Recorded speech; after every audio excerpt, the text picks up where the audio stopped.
प्रिय विद्यार्थियों, नमस्कारम। हम आज जो टॉपिक स्टार्ट करेंगे उसका नाम है ब्राह्मण ग्रंथ। और ब्राह्मण ग्रंथों के बारे में आप लोगों के लिए मैं काफ़ी कुछ मटेरियल लेके आया हूँ। आप लोगों को शायद पसंद आएंगे और उनकी हम चर्चा करेंगे, विस्तृत अध्ययन करेंगे ब्राह्मण ग्रंथों के बारे में। एग्ज़ाम चाहे कोई भी हो, लेकिन टॉपिक को पूर्णता तक ले जाना और उसका गंभीरतापूर्वक अध्ययन करना ही एक तरह से बढ़िया तैयारी मानी जाती है। टॉपिक को आपने कितना अध्ययन किया है यह महत्वपूर्ण है। टॉपिक को कितना जल्दी आपने अध्ययन किया यह महत्वपूर्ण नहीं है, आपने कितना दृढ़तापूर्वक या उसके बारे में कितना जानने की कोशिश की है, वह आपकी तैयारी है। अभी अपने पास समय है, इसलिए हम टॉपिक को पूरी गंभीरता से ले रहे हैं और आप लोगों के सामने कोशिश की जा रही है कि आप लोगों के सामने एक बढ़िया क्लास मैं लेके आऊँ। हालांकि कोई व्यक्ति पूर्ण ज्ञाता नहीं होता है और वह कोशिश कर सकता है एक पूर्ण क्लास देने की, तो वही मैं कोशिश कर रहा हूँ आप लोगों के लिए। तो रीड करें। आज का जो मेरा टॉपिक है आप लोगों के लिए वह है ब्राह्मण ग्रंथ। कौन सा ग्रंथ पढ़ेंगे? ब्राह्मण ग्रंथों के बारे में पढ़ेंगे। उत्तर वैदिक सभ्यता चल रही है तो ब्राह्मण ग्रंथों के बारे में कि ब्राह्मण ग्रंथ होते क्या हैं, काफ़ी कुछ मटेरियल मैं आप लोगों के लिए लेके आया हूँ। तो ब्राह्मण ग्रंथ क्या होता है, पहले तो मैं बता देता हूँ कि ब्राह्मण ग्रंथ क्या है। जैसे मान लो कि वेद हैं, ठीक है, वेद में मंत्र आदि का उल्लेख है, सभी में मंत्रों के द्वारा उसमें लिखे गए हैं। अब उन मंत्रों की व्याख्या करना, उन मंत्रों का अर्थ समझाना, एक तरह से कुंजी है ऋग्वेद की या वेदों की, अपन सभी वेदों की कहेंगे, वेदों की कुंजी। जैसे पहले अपने संस्कृत की कुंजी चलती थी और इसकी इंग्लिश के लिए अपन कुंजी लेके आते थे, किताब के प्रश्न उत्तर जो हैं उनके लिए अपने के पास कुंजी होती थी। उसी प्रकार वेदों की कुंजी अपन इसको कह सकते हैं कि वेदों का अर्थ कैसे समझे, किसी वेदों के मंत्र का अर्थ कैसे आए, उसकी व्याख्या कैसे की जाए, तो उन सब का उल्लेख इसमें है, ब्राह्मण ग्रंथ में है। इसका मतलब क्या है, ब्राह्मण ग्रंथ क्या है? वेदों का के मंत्र का अर्थ व व्याख्या करने वाले ग्रंथ हैं ब्राह्मण ग्रंथ, ठीक है। देखिए कौन कौन क्या कह रहा है ब्राह्मण ग्रंथों के बारे में। महर्षि दयानंद की एक बुक है अनुभ्रमोच्छेदन। अनुभ्रमोच्छेदन किसकी बुक है? महर्षि दयानंद की एक बुक है अनुभ्रमोच्छेदन। और उसमें क्या लिख रखा है? ब्रह्मणा वेदानामिमानि व्याख्यानानि ब्रह्माणानि। क्या लिख रखा है? ब्रह्मणा वेदानामिमानि व्याख्यानानि ब्राह्मणानि। मतलब कि वेदों की व्याख्या करने वाले ग्रंथ क्या हैं? ब्राह्मण ग्रंथ कहलाते हैं। क्या लिख दिया इसमें? क्या स्पष्ट हो गया? वेदों की व्याख्या करने वाले ग्रंथ, व्याख्या करने वाले ग्रंथ जो हैं वो क्या कहलाते हैं? ब्राह्मण ग्रंथ कहलाते हैं। क्या कहलाते हैं? ब्राह्मण ग्रंथ कहलाते हैं। और भट्ट भास्कर ने ब्राह्मण ग्रंथों की क्या परिभाषा दी है कि ब्राह्मणाम नाम कर्मणस्तनाम मंत्राणाम व्याख्यान ग्रंथ है, ठीक है। ब्राह्मणाम नाम कर्मणस्तनाम मंत्राणाम व्याख्यान ग्रंथ है, ठीक है। एक बार देखिए इसे क्या स्पष्ट कर रहा है कि कर्मणा मंत्राणा व्याख्यान ग्रंथ है। ब्राह्मण नाम जो होता है उन ग्रंथों के लिए लिया जाता है जो कर्मकांडों की और वैदिक मंत्रों की व्याख्या करते हैं, ठीक है। मतलब वैदिक कर्मकांडों व वैदिक मंत्रों की व्याख्या करने वाले ग्रंथों को क्या कहते हैं? अपन ब्राह्मण ग्रंथ कहते हैं। तो दूसरी बात क्या हो गई? कर्मकांडों एवं वैदिक मंत्रों की व्याख्या करने वाले ग्रंथ, व्याख्या करने वाले ग्रंथों को क्या कहते हैं भाई? ब्राह्मण ग्रंथ कहते हैं।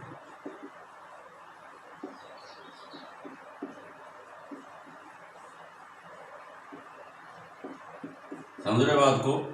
कि दो बातें सामने निकल करके आई हैं कि जो महर्षि दयानंद है, महर्षि दयानंद सरस्वती की बुक जो है अनुभ्रमोच्छेदन, अनुभ्रमोच्छेदन में क्या लिख रखा है कि वेदों की व्याख्या करने वाले ग्रंथ, वेदों के वेद मंत्रों की व्याख्या करने वाले ग्रंथ ब्राह्मण ग्रंथ कहलाते हैं।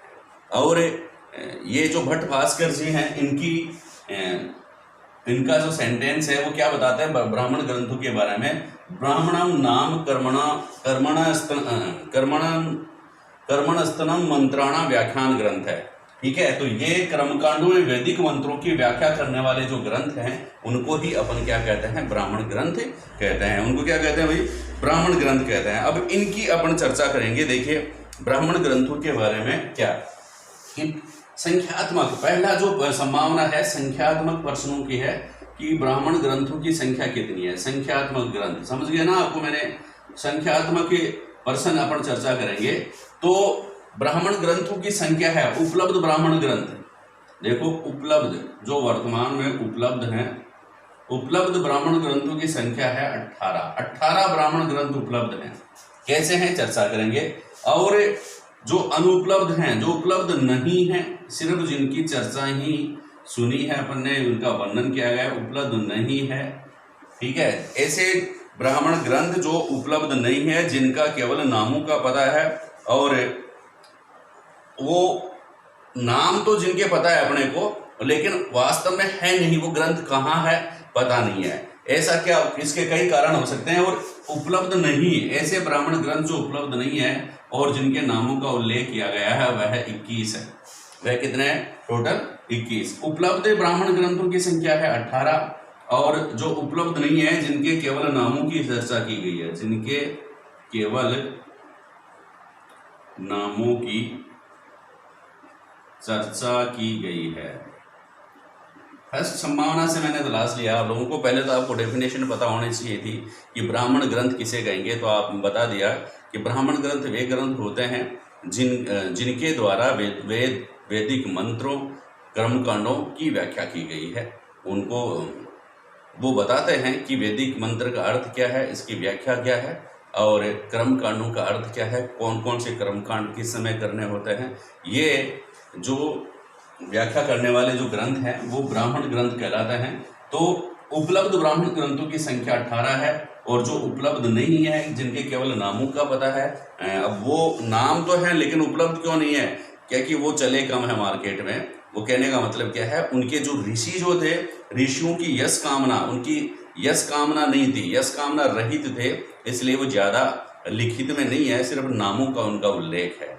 ठीक है, किसी भी मंत्र की व्याख्या कर रहा है अपने हिसाब से कोई ऋषि बता रहा है, ठीक है, लेकिन जो पॉपुलर हुए हैं जो ऋषि, उनके तो उपलब्ध हैं, जिनको कहेंगे उपलब्ध ब्राह्मण ग्रंथों की संख्या 18। और भी ऋषि इनकी मंत्रों का अर्थ और व्याख्या करते थे, लेकिन उनकी ये लिखित रूप से उपलब्ध नहीं है। इसका मतलब है ऋषियों की, जिन ऋषियों ने इन वैदिक ब्राह्मण ग्रंथों की रचना की थी, उनकी यश कामना अच्छी नहीं थी, या अपन ये कहेंगे कि यश कामना से उन ऋषियों का रहित होना एक कारण हो सकता है।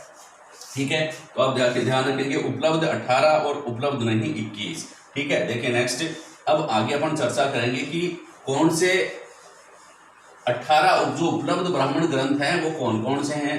तो मैंने कहा था कि प्रत्येक वेद जो होता है उसका अपना ब्राह्मण होता है, ब्राह्मण ग्रंथ होता है, उसकी कुंजी है, वेदों की कुंजी।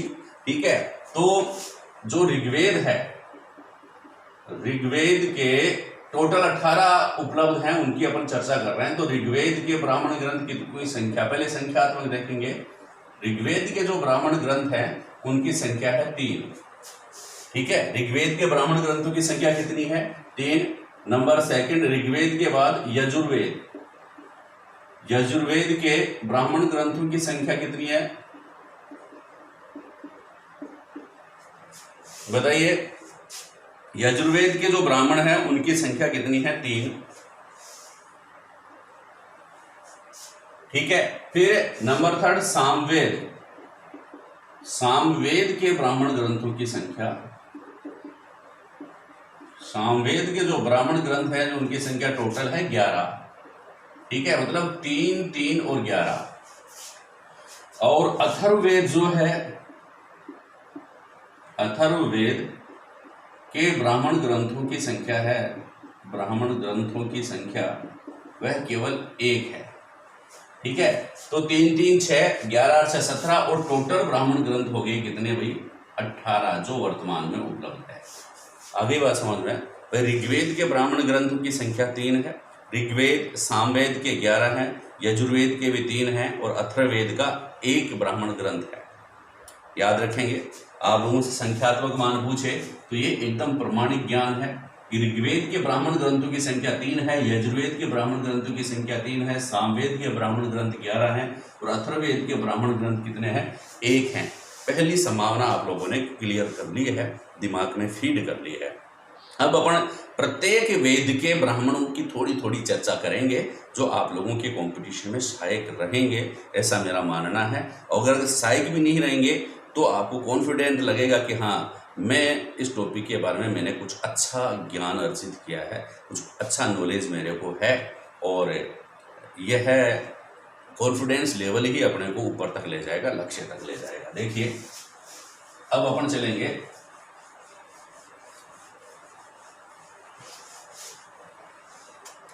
पहले तो आप ये देख लीजिए कि प्रमुख ब्राह्मण ग्रंथ किन्हें माना जाता है। प्रमुख ब्राह्मण ग्रंथ जो 11-18 ग्रंथ है उनमें से कौन कौन से ब्राह्मण ग्रंथ जो है उनको प्रमुख ब्राह्मण ग्रंथ माना जाता है। तो ऐत्रेय ब्राह्मण नंबर 1 है। 4 ग्रंथ जो है उनको प्रमुख ब्राह्मण ग्रंथ माना गया है।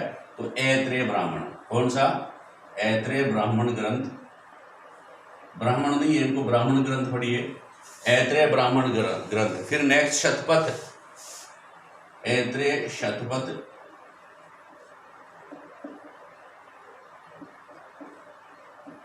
ठीक है। थर्ड है तांडे,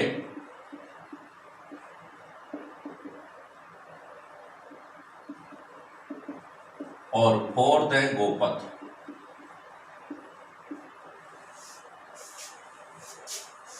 ठीक है, आप इनको एश गोता के नाम से याद कर सकते हैं। एश के साथ गोता लगाना है आप लोगों को। गोता किसके साथ लगाना है? ऐश्वर्य के साथ गोता लगाना है, एश गोता। ए का मतलब ऐत्रेय, श का मतलब शतपथ, गो का मतलब गोपथ और ता का मतलब तांडे। तांडे जो ब्राह्मण ग्रंथ है वह है। ठीक है, 4 मुख्य हैं, एश गोता, है ना, या एक गोताश भी याद कर सकते हैं इसको, एक गोताश, एक गोताश या एश गोता सही रहेगा। आप इनको ऐसे याद कर ले, एश गोता। 4 प्रमुख ब्राह्मण ग्रंथ कौन कौन से हैं? एश गोता। कौन से? एश गोता।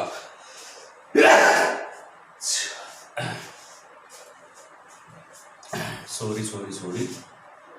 एश गोता जो है ये ब्राह्मण ग्रंथ है। ठीक है, मुख्य प्रमुख ब्राह्मण ग्रंथ है। वैसे उपलब्ध ब्राह्मण ग्रंथों की संख्या 18 है, मैंने आपको बता दी है। ऋग्वेद के 3, यजुर्वेद के 3, सामवेद के 11 और अथर्ववेद के 1। ऋग्वेद ऋग, यजुर्वेद सा और अर्थ तो एक ही निकाला करो। अर्थ का तो एक ही होता है, शाम का 11 है और बाकी के 3 है। अर्थ एक निकाला करो किसी बात के, वैसे बहुत सारे निकलते हैं लेकिन अर्थ एक दिमाग में फीड रखा करो कि हाँ, अर्थ का अथर्ववेद का एक ही ब्राह्मण है, दैट इज कौन सा? गोपथ ब्राह्मण है, ये ध्यान में रखना। तो ये 4 प्रमुख ब्राह्मण ग्रंथ है, ऐत्रेय, शतपथ, तांडे व गोपथ। ठीक है, अब अपन चलेंगे प्रत्येक वेद के ब्राह्मण ग्रंथों की जानकारी प्राप्त करेंगे। दोस्तों पढ़ते रहें, आगे बढ़ते रहें। देखिए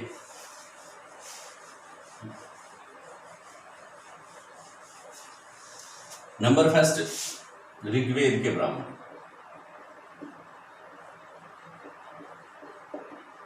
ऋग्वेद के ब्राह्मण ग्रंथ मैंने बता दिए। ऋग्वेद के ब्राह्मण ग्रंथ संख्यात्मक मान है 3। कितने हैं? ऋग्वेद के ब्राह्मण ग्रंथ कितने हैं? 3 हैं। कौन कौन से हैं? देखिए, आप इन तीनों के बारे में चर्चा कर लेंगे। नंबर 1 ऐत्रेय ब्राह्मण। ठीक है, मैंने बताया था ब्राह्मणों में एको, ऐत्रेय ब्राह्मण। ठीक है, फिर कौशितिकी ब्राह्मण, ऐत्रेय ब्राह्मण, कौशितिकी ब्राह्मण, ऐत्रेय, कौशितिकी ब्राह्मण और सांख्यायन ब्राह्मण तीसरा।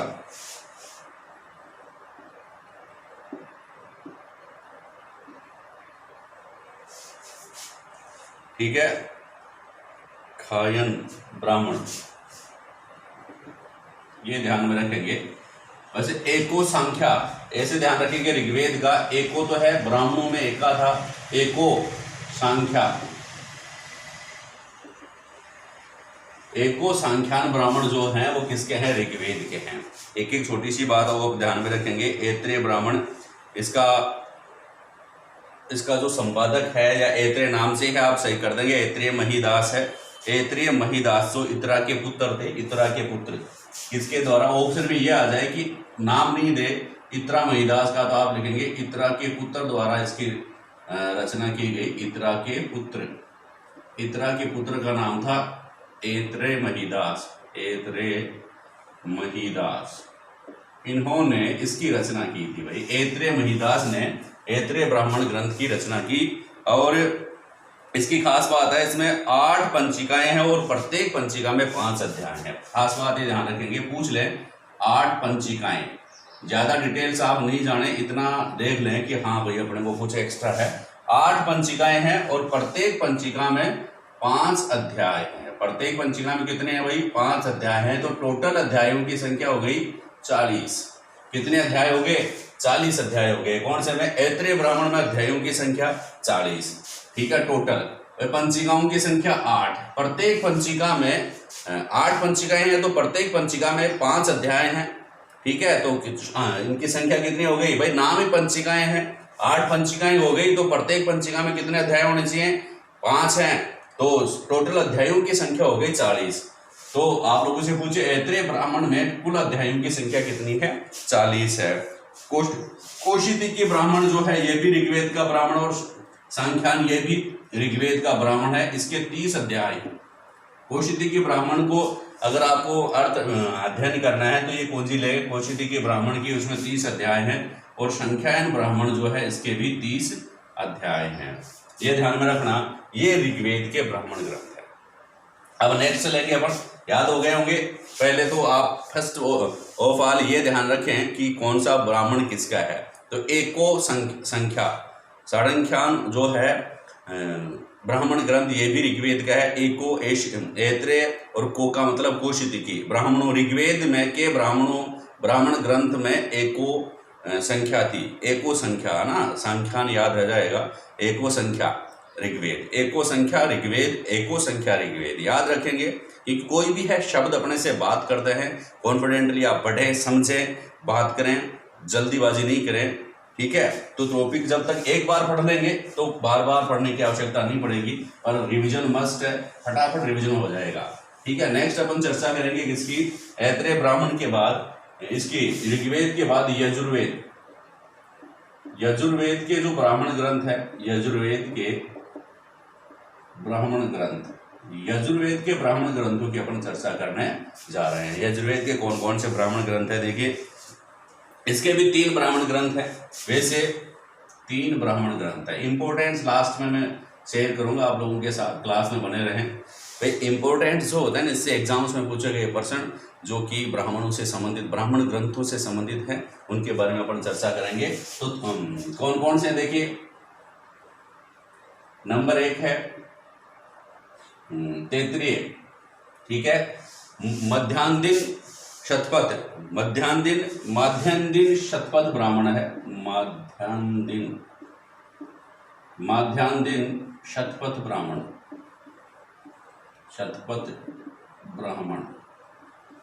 माध्यान्ह शतपथ ब्राह्मण है। नेक्स्ट माध्यान्ह शतपथ के बाद कणव शतपथ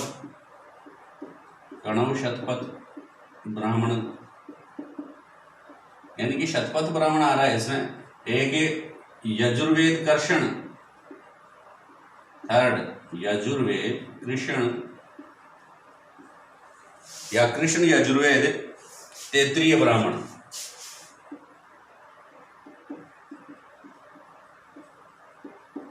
ये फुल नाम है इनका।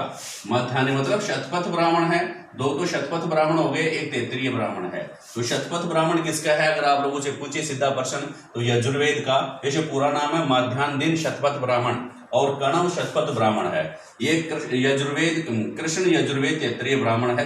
तीसरा कृष्ण यजुर्वेद तैत्तिरीय ब्राह्मण, ठीक है। कृष्ण यजुर्वेद तैत्तिरीय ब्राह्मण, 3 यजुर्वेद के ब्राह्मण ग्रंथ है। कौन कौन से पढ़ रहे हैं आप लोग, नंबर फर्स्ट माध्यान्ह शतपथ ब्राह्मण, फिर कण्व शतपथ ब्राह्मण, फिर यजुर्वेद कृष्ण तैत्तिरीय ब्राह्मण। यजुर्वेद कृष्ण तैत्तिरीय ब्राह्मण, ये ब्राह्मण ग्रंथ है। इसकी छोटी छोटी डिटेल्स और अपन थोड़ा सा ऐड करते हैं इसमें, कि माध्यान्ह शतपथ ब्राह्मण जो है वो यजुर्वेद के ब्राह्मणों में सबसे प्रचलित ब्राह्मण ग्रंथ है। पहली लाइन, सबसे प्रचलित ब्राह्मण ग्रंथ है। सबसे प्रचलित ब्राह्मण ग्रंथ कौन सा है? माध्यान्ह शतपथ ब्राह्मण। पहली लाइन, माध्यान्ह शतपथ ब्राह्मण जो है वह सबसे अधिक प्रचलन में है। इसको थोड़ा सा मैं मिटा देता हूं क्योंकि इसकी डिटेल्स अपन लिख रहे हैं। तो माध्यान्ह शतपथ ब्राह्मण है, सबसे अधिक प्रचलित ब्राह्मण ग्रंथ है। दूसरी इसकी इंपॉर्टेंट बात यह है कि याज्ञवल्क्य के द्वारा रचित है। यह किसके द्वारा रचित ब्राह्मण ग्रंथ है? याज्ञवल्क्य के द्वारा। माध्यान्ह शतपथ ब्राह्मण किसके द्वारा रचित है? तो आप बता सकते हैं कि याज्ञवल्क्य के द्वारा रचित ब्राह्मण ग्रंथ है। किसके द्वारा? याज्ञवल्क्य के द्वारा रचित ब्राह्मण ग्रंथ कौन सा है? तो आप बताएंगे कि माध्यान्ह शतपथ ब्राह्मण। ठीक है, माध्यान्ह शतपथ ब्राह्मण याज्ञवल्क्य के द्वारा रचित ब्राह्मण ग्रंथ है। और इसकी कुछ डाटाज हैं, ये आप लोग रुकना इस पे टॉपिक पे, इस पे बात करना, तब जाके ये आप लोगों से याद हो जाएंगे, ज्यादा दिक्कत नहीं आएगी, दूसरों को बताएंगे। तो देखिए इसमें 14 कांड 100 अध्याय, 14 कांड है, 14 कांड एकदम 100 अध्याय है, 100 अध्याय है इसमें। ऋग्वेद के जो आपने देखे उसमें फर्स्ट में 40, बाकी में 30 अध्याय थे। ठीक है ना। ऐत्रेय, कौशितिकी और सांख्यान। ऐत्रेय में 40 अध्याय थे, कौशितिकी में 30 अध्याय और सांख्यान में भी 30 अध्याय थे। लेकिन यहाँ पर 14 कांड है और 100 अध्याय है इसमें। कौन से में? शतपथ ब्राह्मण है, माध्यान्ह शतपथ ब्राह्मण, जो कि याज्ञवल्क्य के ऋषि द्वारा रचित है। और 14 कांड है, इसमें 100 अध्याय है। 14 कांड और 100 अध्याय हैं। 438 इसके ब्राह्मण हैं। तो 438 ब्राह्मण गोत्र लगभग हो गए हैं इसमें। 438 इसके ब्राह्मण हैं। और ध्यान में रखें कि 7620 कंडिकाएं हैं। 7620, 7620 कंडिकाएं। इनको जैसा दे रखा है वैसा लर्न करना है अपने को कंपटीशन की दृष्टि से। 14 कांड, 100 अध्याय, 438 ब्राह्मण और 7620 कंडिकाएं हैं। ठीक है, ये थोड़ा सा डाटाज है इसका। 14, 100, 438, 700, 7620, 3-4 बार रिवाइज करेंगे, रुक करके देखेंगे, याद हो जाते हैं, ऐसी कोई बात नहीं है। डाटाज खोफिया दिमाग से निकाल देना, ये याद होती हैं, ये ध्यान रखना, याद होता है। एवरीथिंग वी कैन लर्न, हम प्रत्येक चीज याद कर सकते हैं, ये ध्यान में रखना, चाहे कितनी भी कठिन से कठिन क्यों ना हो। अगर आपको प्रॉब्लम हो याद करने में तो मेरे से बात किया करो, उसी में कमेंट्स बॉक्स में लिख दिया करो कि ये चीज हमारे में याद नहीं हो रही है, याद करवाएंगे जरूर। तो ये ध्यान रखेंगे, 1400, 438, 7620 कंडिकाएं, ये ध्यान में रखेंगे। ठीक है। अब माध्यान्ह शतपथ ब्राह्मण आपने रीड कर लिया है कि सबसे प्रचलित ब्राह्मण ग्रंथ है, याज्ञवल्क्य के द्वारा रचित है। दूसरा है कण्व शतपथ ब्राह्मण। अपन यहां नेक्स्ट देखेंगे कण्व शतपथ ब्राह्मण। देखो, इंटरेस्ट से अगर पढ़ते हैं कोई भी चीज तो याद होती है, इंटरेस्ट से याद होती है। और बहुत सारी बातें हैं, लेकिन पढ़ाई में जो इंटरेस्ट है वो शायद ही किसी काम में होगा जितना इसमें है। कण्व शतपथ ब्राह्मण ग्रंथ, ये कण्व शतपथ ब्राह्मण ग्रंथ में 104 अध्याय हैं, 444 ब्राह्मण हैं और 5865 इसकी कंडिकाएं हैं। देखिए कितने अध्याय हैं इसमें? अध्याय हैं 104, इसमें 100 अध्याय हैं। और कण्व शतपथ ब्राह्मण में 104 अध्याय हैं। और ब्राह्मण कितने हैं इसके? ब्राह्मण हैं इसके 444। देखो याद हो जाते, इसमें भी 4 आ रहा है, 104 है, इसमें भी 4 आ रहा है, 444 है। और कंडिकाएं हैं 5865 कंडिकाएं। जब तक एग्जाम में नहीं आता तब तक अपन इम्पोर्टेंट नहीं मानते हैं, लेकिन एग्जाम में आने से पहले जो याद कर लेता है वह शिखर पर होता है। तो अध्याय 104, ब्राह्मण 444, कंडिकाएं 5865। ये किसकी बात है? यजुर्वेद के ब्राह्मण ग्रंथों की बात है। किसकी बात है? यजुर्वेद के ब्राह्मण ग्रंथों की बात है। नंबर 3 अपन चर्चा करते हैं किसकी? कृष्ण यजुर्वेद तैत्तिरीय ब्राह्मण। कृष्ण यजुर्वेद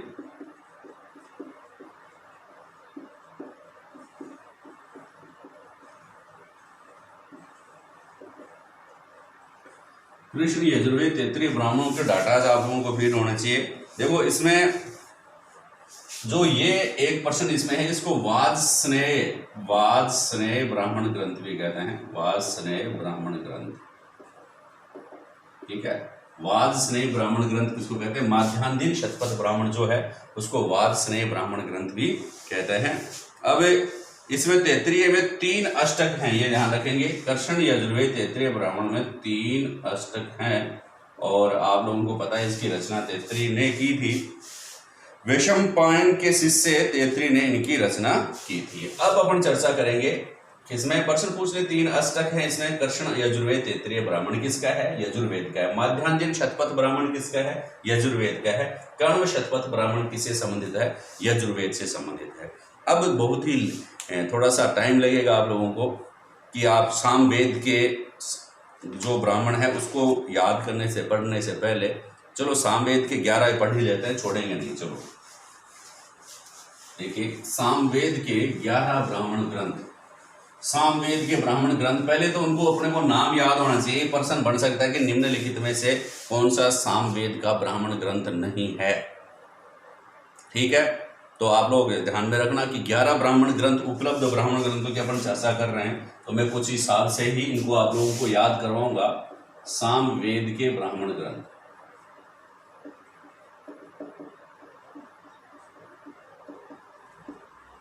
सामवेद के ब्राह्मण ग्रंथों की संख्या है 11।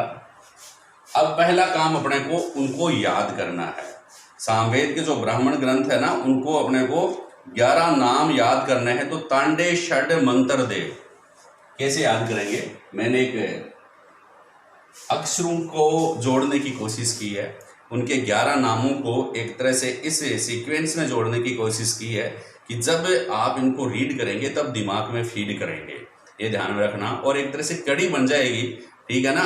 जैसे मान लो कि एक सांकली जो होती है, सांकली या श्रृंखला या फिर इसको अपन माला जिसको कहते हैं, इसको आपको एक एक फूल ले जाने के लिए कहा जाए तो आप लोगों के लिए बड़ी मुश्किल हो जाएगी, कोई ना कोई फूल गिर ही जाएगा, ठीक है।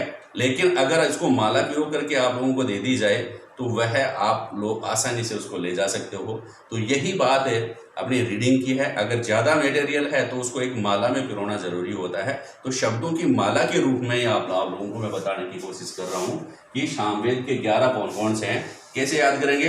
तांडे षड मंत्र देव, बोल देंगे तांडे षड। मैं क्या मूल शब्दों को ही शामिल करता हूँ हमेशा टिप्स में। तांडे षड मंत्र देव,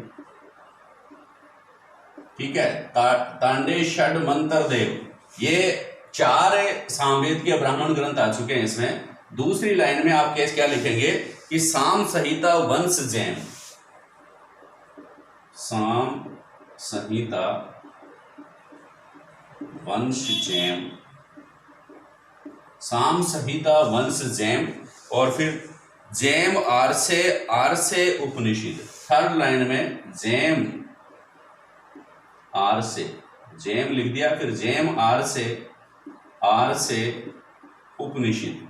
समझेंगे इस बात को कि तांडे षड मंत्र देव। आप तो पहले बोलते रहे तांडे षड मंत्र देव, साम संहिता वंश जैम, और जैम आर से उपनिषद।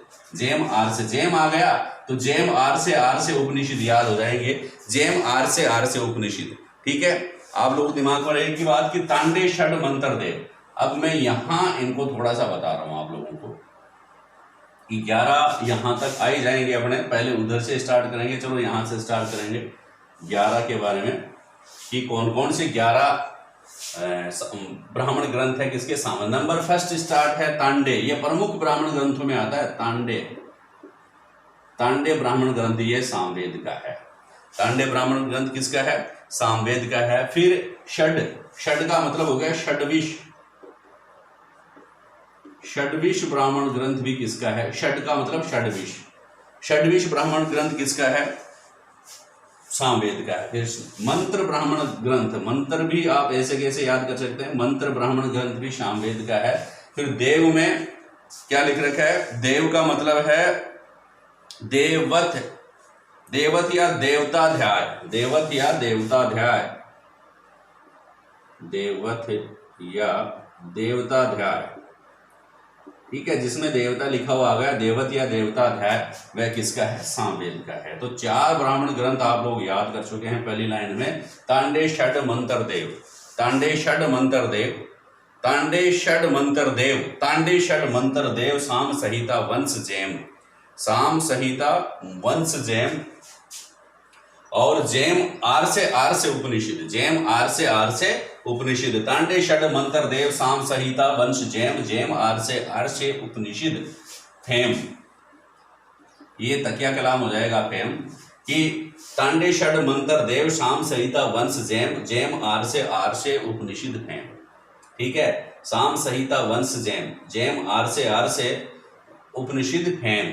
कैसे हैं ये चर्चा करेंगे। देखिए, फिर पहली लाइन हो गई है। नेक्स्ट है साम विधान, नाम है साम विधान, 5वें नंबर पे। साम का मतलब होता है साम विधान, साम विधान, साम विधान ब्राह्मण ग्रंथ किसका है भाई? सामवेद का है। नंबर 6 नाम से स्पष्ट संहिता, संहिता संहितोपनिषद अपन इसको कह सकते हैं। संहितोपनिषद ब्राह्मण ग्रंथ भी किसका है? संहितोपनिषद, संहितोपनिषद ब्राह्मण ग्रंथ भी किसका है? सामवेद का है। फिर वंश ब्राह्मण ग्रंथ है, वंश नंबर 7 पे, वंश ब्राह्मण ग्रंथ भी किसका है? वंश ब्राह्मण, ये भी सामवेद का है। फिर 8 नंबर पे आप चर्चा करेंगे जैमिनीय, ये भी खूब आ रहा था, जैमिनीय ब्राह्मण ग्रंथ, जैमिनीय ब्राह्मण ग्रंथ किसका है? सामवेद का है। फिर ये बाकी के 3 बच रहे हैं, एक तो जैमिनीय आर्षे, फिर सिर्फ आर्षे, और फिर उपनिषद, जैमिनीय उपनिषद, ये फेम हो गए। ठीक है, तो 3 और ऐड हो जाएंगे 9 नंबर पे। जैमिनीय आर्षे, जैमिनीय आर्षे उपनिषद जो है वह किसका है? सामवेद का है। फिर जैमिनी लग रहा है, समझ आएंगे आप। आर्षे मैंने बताया, आर्षे 2 बार आए, तो जैमिनीय आर्षे है, और एक सिर्फ आर्षे ब्राह्मण है, आर्षे ब्राह्मण, ये भी किसका है? सामवेद का है। नंबर 11 पे लास्ट जो आता है वह कौन सा है? जैमिनीय उपनिषद आ जाएगा इसमें, जैमिनोपनिषद, जैमिनोपनिषद, ये ब्राह्मण ग्रंथ जो है ये भी किसका है? सामवेद का है। तो इस प्रकार टोटल 11 जो ब्राह्मण ग्रंथ है वो सामवेद के हैं। टोटल कितने हैं? 11। कौन कौन से हो गए? देखो, ये लाइन आप लोगों को याद करनी है, आपका प्रश्न यहीं से सही हो जाएगा।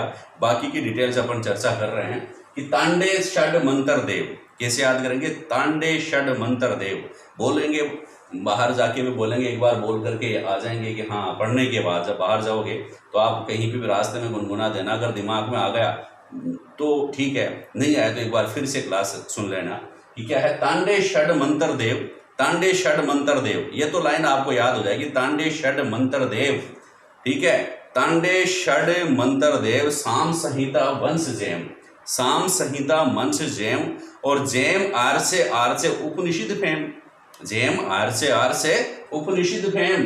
तो इस प्रकार आप लोग याद कर सकते हैं 11 के 11 ब्राह्मण ग्रंथों के बारे में, जो किसके हैं?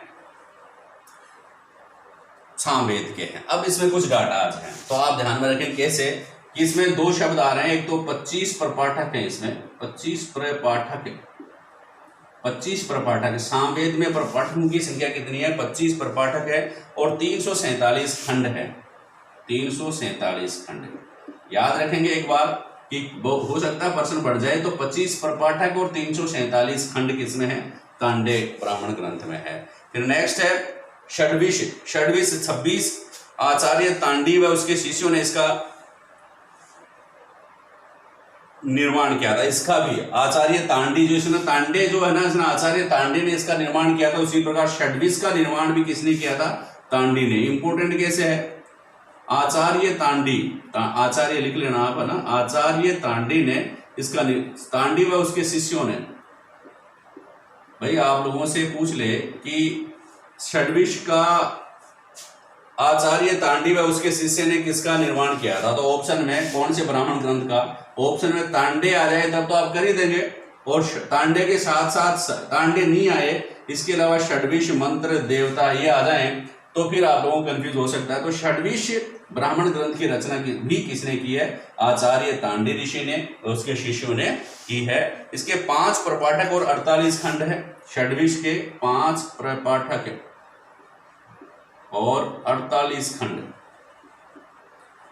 इसके 347 खंड है, इसके सिर्फ 48 खंड है, इसके 5 प्रपाठक है।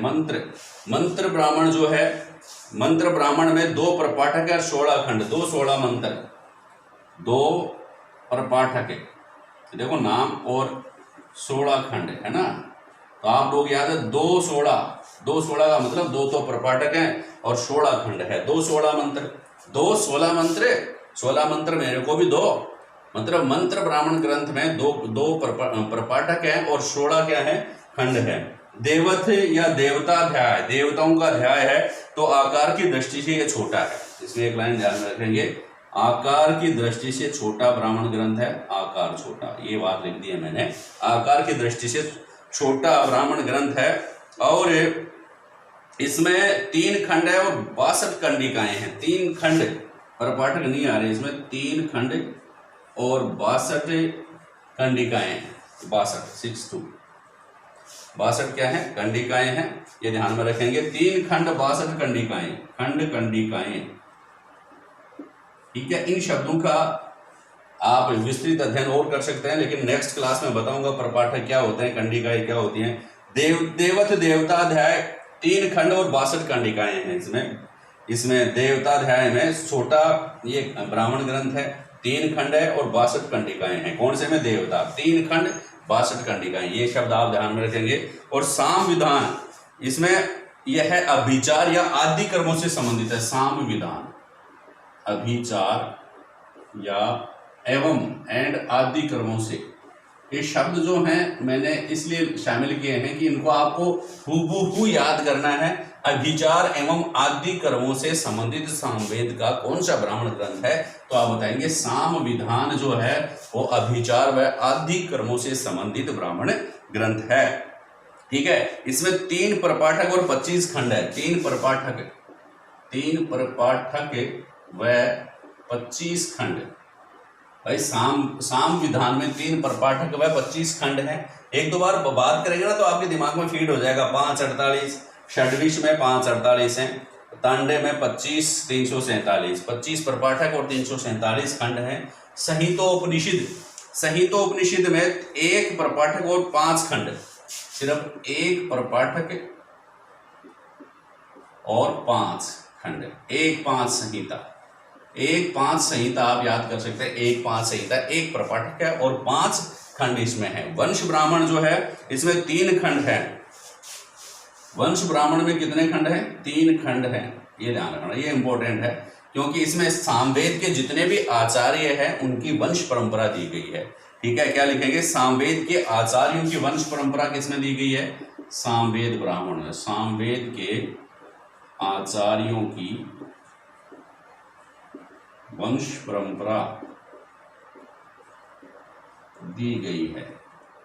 और वंश ब्राह्मण जो है ग्रंथ में 3 खंड हैं। सामवेद के आचार्यों की वंश परंपरा इसमें दी गई है वंश ब्राह्मण में। जैमिनीय ब्राह्मण, जैमिनी में इसका शिष्य ने इसकी रचना की है। इसके भी 3 भाग है, 3 पार्ट। जैमिनीय जो है उसके 3 भाग हैं। 8वें नंबर का आ गया आप लोगों के पास। मतलब छोटी छोटी बातें अगर आप लोगों को इनको रीड करेंगे, इनको जो है तवज्जो देंगे ना छोटी छोटी बातों को, तभी दिमाग में फीड होंगे। अगर आप इसको इग्नोर करोगे इन बातों को तो दिमाग में फीड नहीं करेंगे, ठीक है। दिमाग में जब तभी फीड होंगे जब अपन रीड करेंगे इनको, है ना। तो जैमिनीय 3 भाग है जैमिनीय के। कौन? पहले भाग में फर्स्ट सेकंड एंड थर्ड। पहले भाग जो है उसमें कितने क्या है खंड? 360, 437 और 385। 360, 437 और 385 ये खंड हैं इसमें।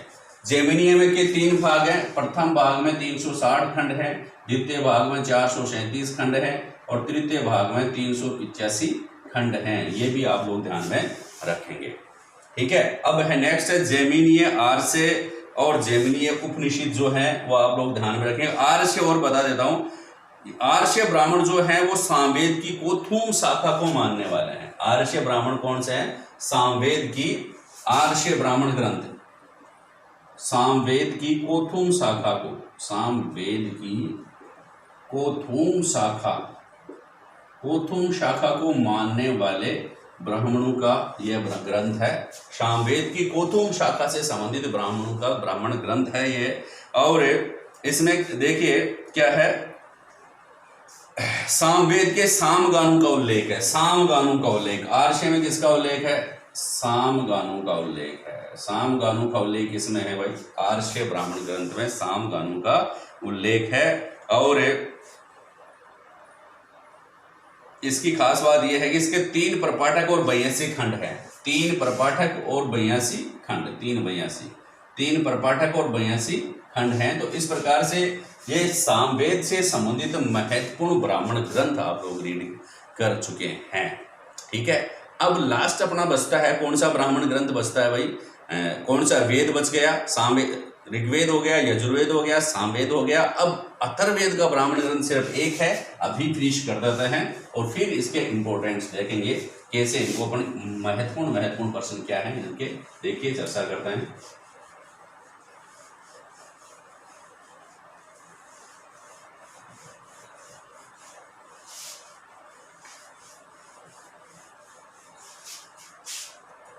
कौन सा? अथर्ववेद।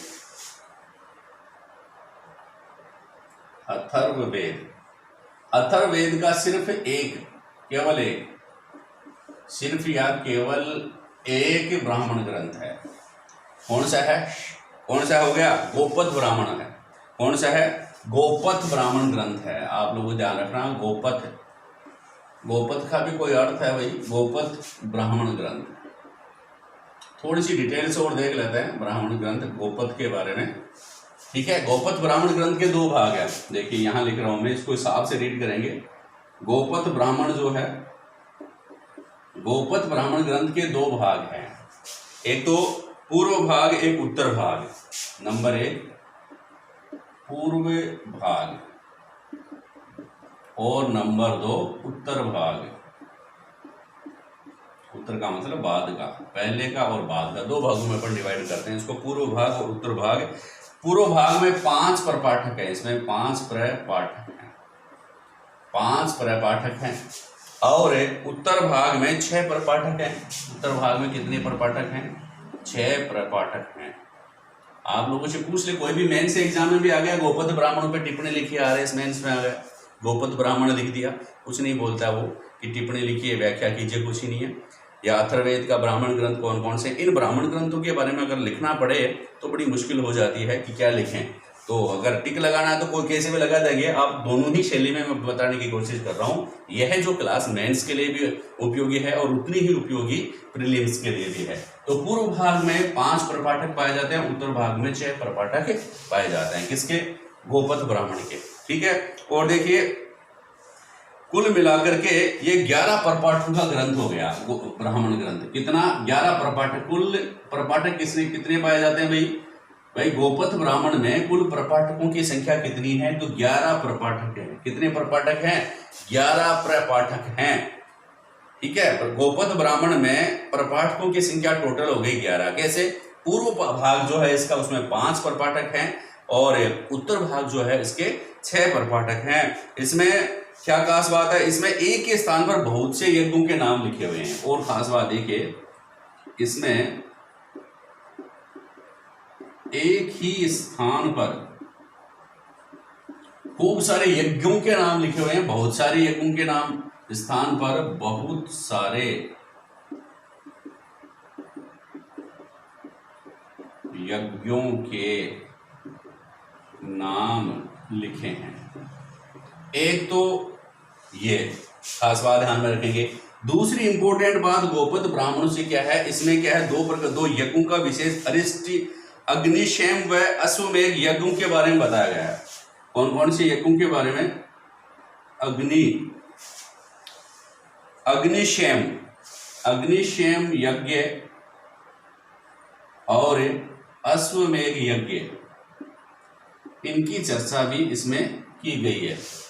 अग्निशेम यज्ञ व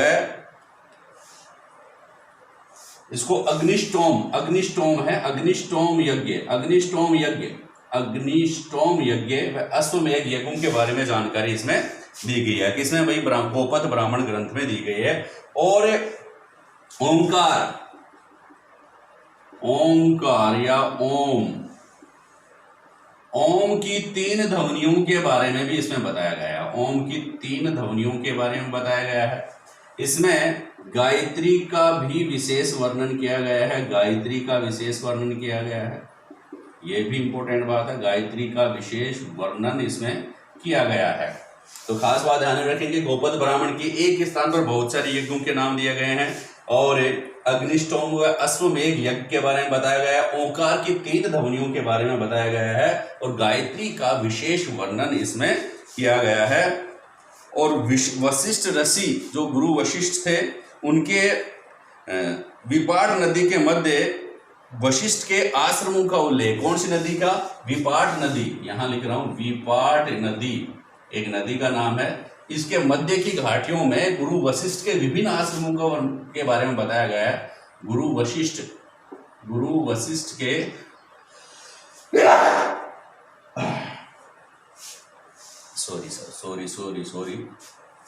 वशिष्ठ के विभिन्न आश्रमों का नाम इसमें दिया गया है। गुरु वशिष्ठ के विभिन्न आश्रमों के नाम इसमें बताए गए, कहाँ इनके आश्रम थे। तो दोस्तों ये कुछ महत्वपूर्ण प्रश्न मैं आप लोगों के लिए लेके आया हूँ। मेरे को ज़्यादा वीडियो एडिटिंग नहीं आती है और ना ही मैं ज़्यादा कुछ तड़क भड़क में विश्वास रखता हूँ। सिंपल क्लास, हाँ नॉलेज के मामले में बड़ा गंभीर रहता हूँ और टॉपिक कोई पूर्ण तैयारी के साथ आप लोगों के सामने पेश करने की कोशिश करता हूँ। आप लोगों को पसंद आए तो लाइक शेयर जरूर कीजिएगा और सब्सक्राइब इस चैनल को करें ताकि मैं बढ़िया से बढ़िया बातें आप लोगों की तक पेश कर सकूं, आप लोग इसके लिए सूचित हो सकें। ठीक है, तो धन्यवाद। हमारा YouTube चैनल देखने के लिए प्रयास मेरा जारी है आप लोगों के लिए। Thank you.